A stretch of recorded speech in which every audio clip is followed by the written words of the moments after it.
আজ আমি আপনাদের বিবিখানা পিঠে বানানো দেখাবো। এই পিঠেটা বানানোর ইচ্ছে অনেক দিন থেকেই ছিল, তবে বানানো হয়ে ওঠেনি।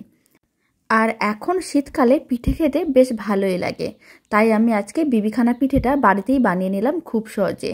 আর এটা কিন্তু গ্যাসের ওভেনেই বানানো হয়েছে, খুব বেশি কিন্তু ঝামেলার প্রয়োজন পড়ে না, তবে খেতে ভীষণ ভালো হয়। আপনারাও বাড়িতে এইভাবে বিবিখানা পিঠের রেসিপি বানিয়ে দেখতে পারেন। আশা করি আপনারা খুব সহজে বানিয়ে নিতে পারবেন আর খেতেও বেশ ভালো লাগবে। পিঠের রেসিপিটা শেষ পর্যন্ত দেখার জন্য আপনাদের কাছে অনুরোধ রইল।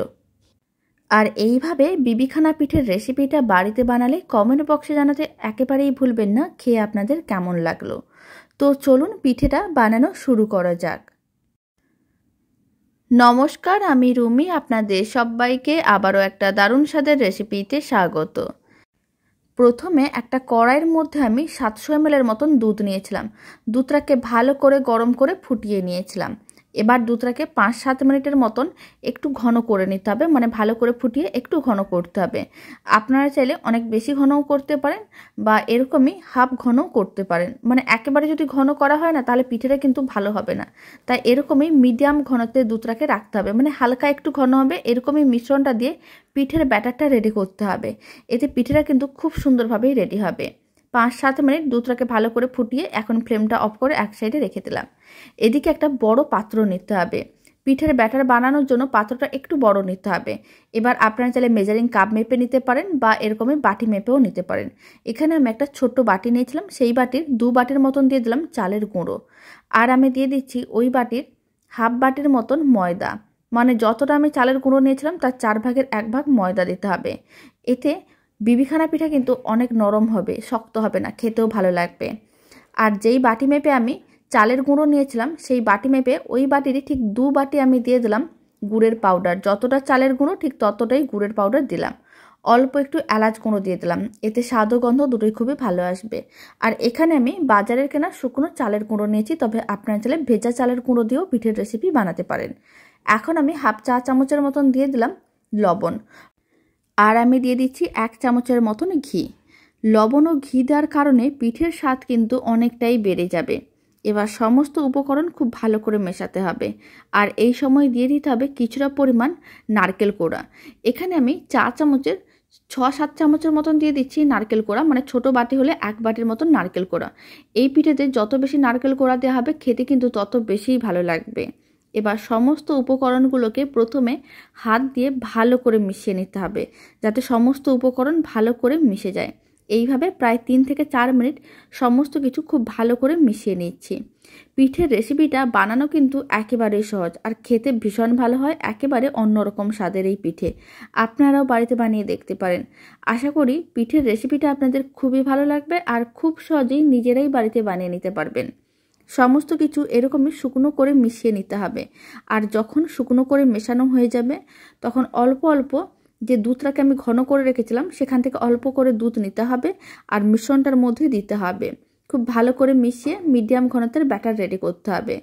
ব্যাটারটা খুব বেশি পাতলা বা খুব বেশি ঘন করে বানানো যাবে না, ঠিক এরকমই করে ভালো করে মেশাতে হবে। আর যেহেতু দুধটা গরম আছে এই অবস্থায় কিন্তু চালের গুঁড়োটাও নরম হয়ে যাবে, তার সঙ্গে গুড়ের পাউডারও নরম হয়ে যাবে। এখানে আমি গুড়ের পাউডার দিয়েছি। আপনারা চাইলে যে কোনো ধরনের খেজুর গুড় বা যে কোনো গুড় দিয়ে পিঠের রেসিপিটা বানাতে পারেন। গুড় দিয়ে পিঠেটা বানালে পিঠের কালারটা খুবই ভালো আসে। আবারও কিছুটা পরিমাণ আমি দুধ দিয়ে দিলাম। এইভাবে খুব ভালো করে মিশিয়ে একটা মিডিয়াম ঘনত্বের ব্যাটার রেডি করতে হবে। আর ব্যাটারটা প্রথমে একটু পাতলা মনে হবে, তবে কিছুক্ষণ এইভাবে নাড়াচাড়া করার পরে দেখতে পাবেন যে চালের গুঁড়োগুলো ভালো করে শোক করে নেবে আর মিশ্রণটা ঘন হয়ে যাবে। সমস্ত কিছুই খুব ভালো করে মেশানো হয়ে গেছে, কোনো রকম কিন্তু দলা নেই। এবার মিশ্রণটাকে এইভাবে 10 মিনিটের মতন ভালো করে ফেটিয়ে নিতে হবে। আর এই সময় মিশ্রণটার মধ্যে আমি দিয়ে দিচ্ছি কিছুটা পরিমাণ নারকেল কোড়া। এই পিঠেতে নারকেল কোড়া যত বেশি করে দেওয়া হবে পিঠের স্বাদ কিন্তু তত বেশিই হবে। প্রথমে আমি 1 বাটির মতন নারকেল কোড়া দিয়েছিলাম, আবারও আমি ছোট বাটির 1 বাটির মতন নারকেল কোড়া দিয়ে দিলাম। তারপর খুব ভালো করে নারকেল কোড়াটাকে মিশিয়ে এখন পিঠের মিশ্রণটাকে 10 মিনিট খুব ভালো করে ফেটিয়ে নেব। তারপরে আমি পিঠের মিশ্রণটাকে দেখাচ্ছি। আর পিঠের মিশ্রণকে যত ভালো করে ফেটানো হবে পিঠেটা কিন্তু নরম হবে, না হলে কিন্তু পিঠেটা শক্ত হয়ে যেতে পারে আর খেতে ভালো লাগবে না।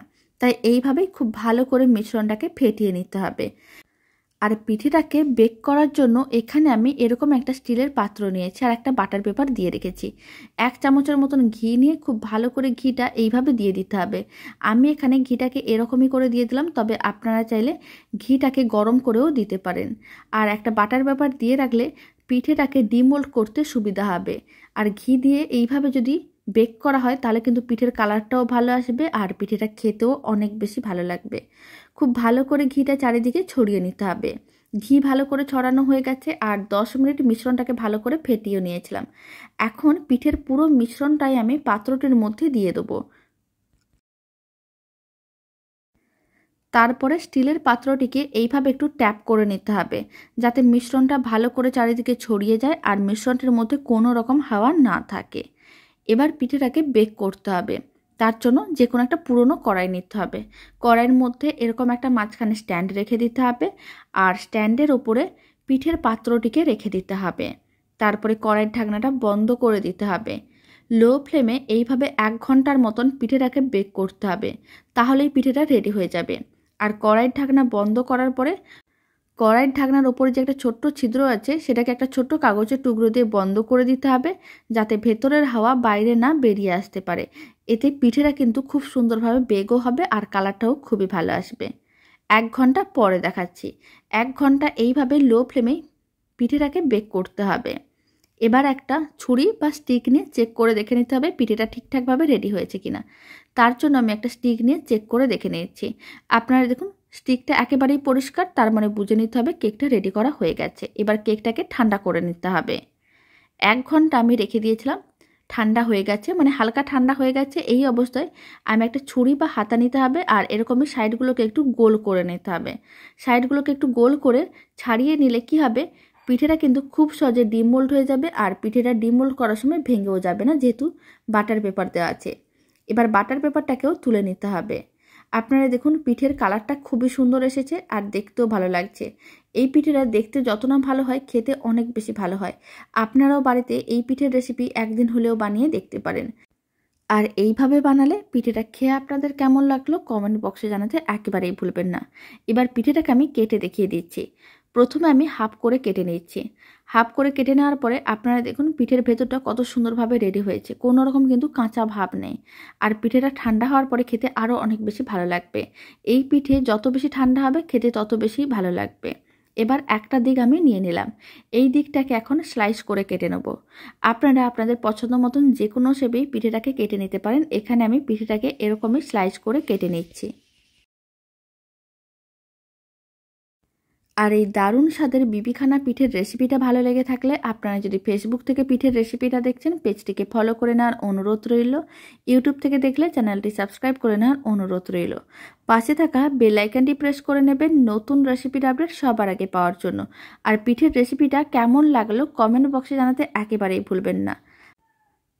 তো চলুন ভিডিওটা আমি এখানে শেষ করছি।